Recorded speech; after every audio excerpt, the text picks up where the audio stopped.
Imagine being born into one of the wealthiest families on the planet. Imagine knowing that your last name is tied to a financial empire so vast that theoretically, neither you, nor your children, nor your grandchildren would ever have to work a single second to enjoy the most extravagant luxury money can buy. For Warren Buffett's children, Susan, Howard, and Peter, this was the factual reality outside their home. But inside, the story was completely different.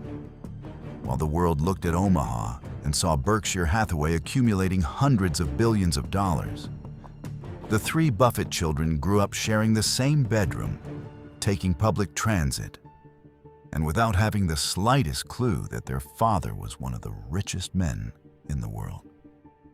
The major twist happened when they reached adulthood and discovered that, far from having their financial lives guaranteed forever, their father had made a radical and irrevocable decision.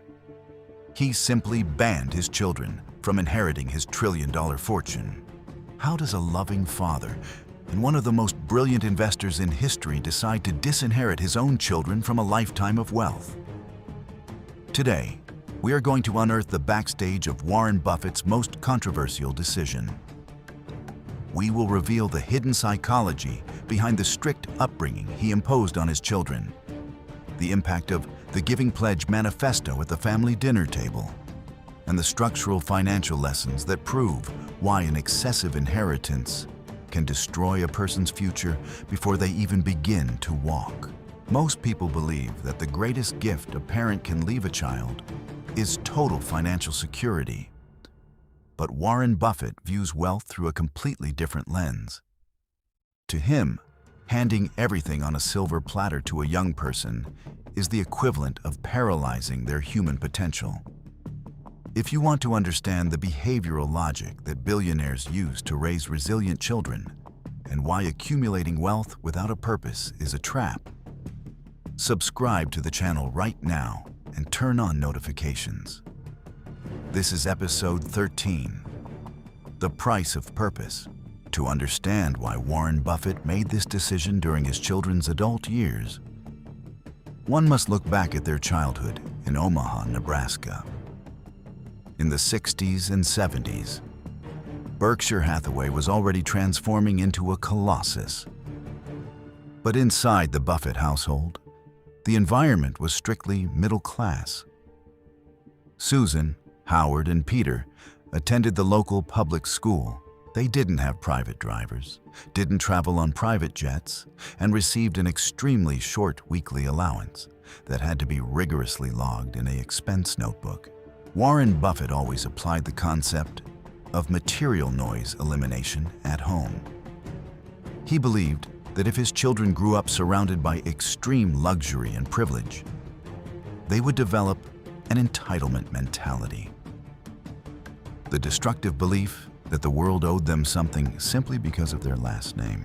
Howard Buffett, the middle child, recalls having to work on the farm and operate excavators to earn his own money, while Peter had to give music lessons to pay his basic bills. Warren didn't do this out of stinginess. He did it out of behavioral engineering. He wanted his children to experience the real weight of hard work and the mechanics of self-effort before any contact with the global financial market. When Buffett's fortune crossed the billion-dollar mark, the pressure to define the destination of his wealth mounted. It was then that he formulated his famous philosophical rule on inheritance, a phrase that echoed through family law offices worldwide. I want to leave my children enough money so that they feel they can do anything, but not so much that they feel they don't have to do anything. This phrase perfectly summarizes Buffett's incentive capital theory. In the analytical view of the Oracle of Omaha, excess money acts as a negative gravitational force on a young person's ambition. If a child receives $500 million at age 21, their biological and psychological need to create, fail, get back up, and win on their own is completely annihilated. They become a mere guardian of their father's money, a passive spectator of the economy. Buffett wanted his children to discover their own vocations, whether in music, agriculture, or philanthropy, driven by passion and the need for personal fulfillment, rather than the numbing comfort of a bottomless bank account. The practical confirmation of this philosophy came when the children were already adults and seeking capital for their own life projects. In a famous episode, Peter Buffett, who was trying to solidify his career as a musician and composer, approached his father asking for a financial loan to expand his recording studio. To the surprise of many, Warren Buffett looked coldly into his son's eyes and said, "No." He refused the loan, directing Peter to go to a commercial bank, present a solid business plan, and borrow money under traditional market rates, exactly like any other ordinary citizen would have to do. This reality check was painful at the time. But Peter Buffett stated years later that this refusal was the greatest gift he ever received from his father. Upon hearing Warren's no, Peter was forced to push his limits, refine his artistic talent, and find creative ways to finance his art. When he finally achieved success in the music industry, winning awards and international recognition, he knew that every single victory belonged exclusively to his talent and sweat, not his billionaire father's wallet. Warren Buffett proved that independence cannot be given.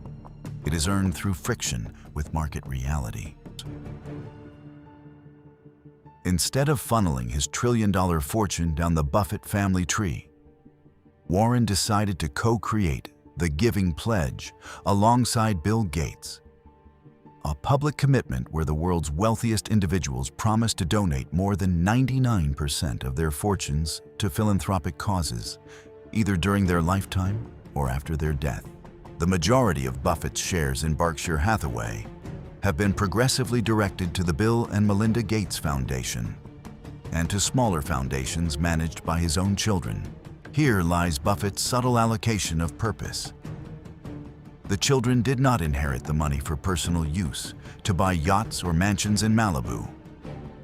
They inherited the responsibility of managing the distribution of that money to the world.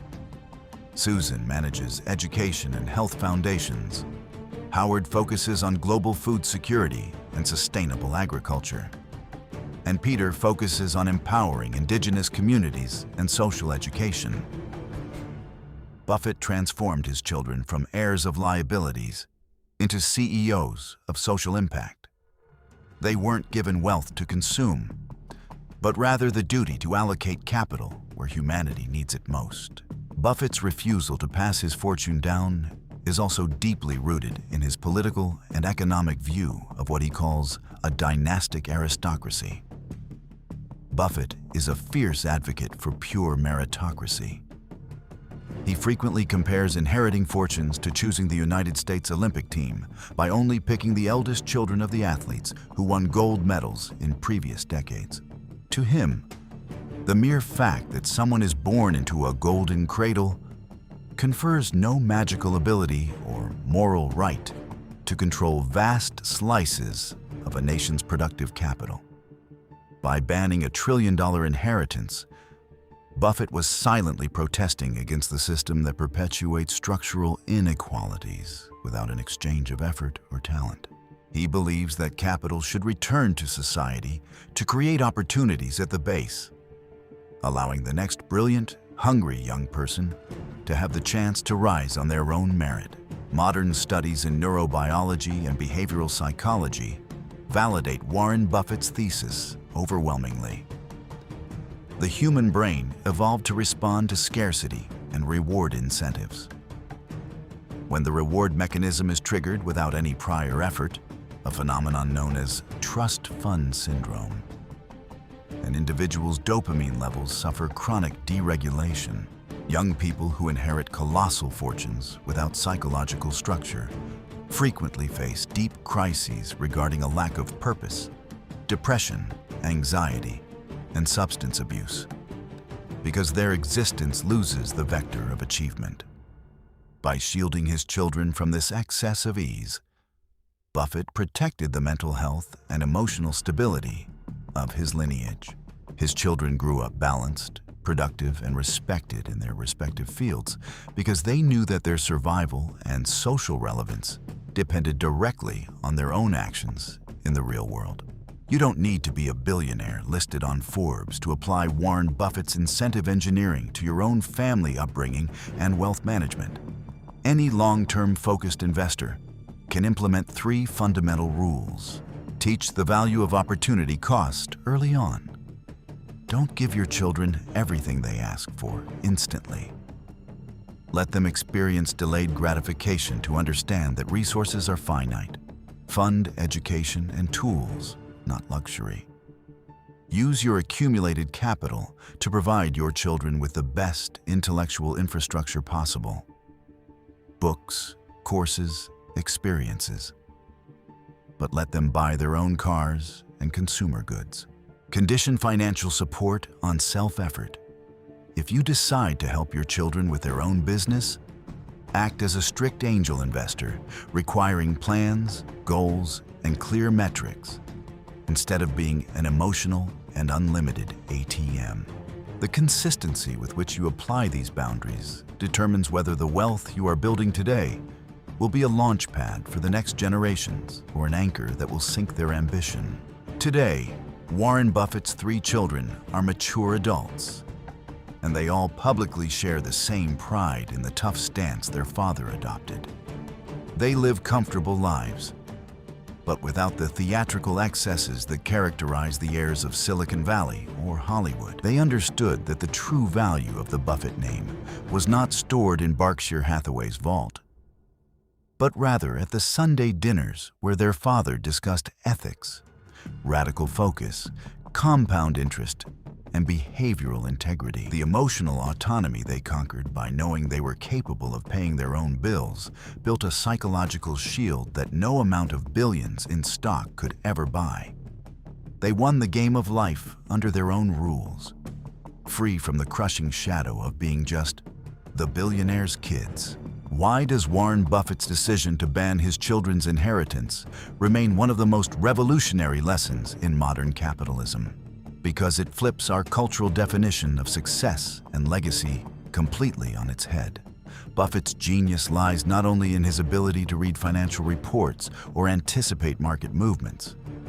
It lies in his deep understanding of human nature.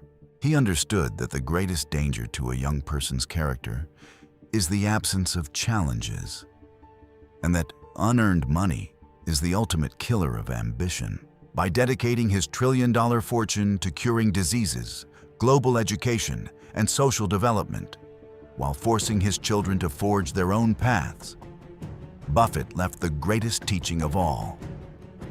A man's true value is not measured by the size of the net worth he accumulates in his bank account, but rather by the quality of the character he builds when he must face the world with his own strength.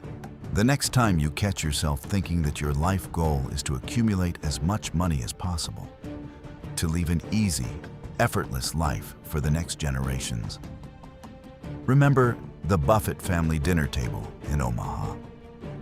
Ask yourself if you are building a fortress to protect your children's potential or a golden cage that will paralyze their evolution. If this episode expanded your view on legacy, inheritance, and the true psychology of money, leave a like and comment below. Omaha Purpose. Don't forget to subscribe for episode 14, where we will explore the backstage of a historic Wall Street crisis and how Buffett used his ironclad liquidity to save market giants and profit billions in less than 48 hours. The Oracle of Omaha chose to legacy purpose over effortless wealth. Now, I want to hear from you. What legendary financial story or hidden billionaire strategy do you want to uncover in our next episode? Leave your ideas in the comments below. And don't forget to add Omaha Purpose to your comment, so I know you're part of our elite inner circle.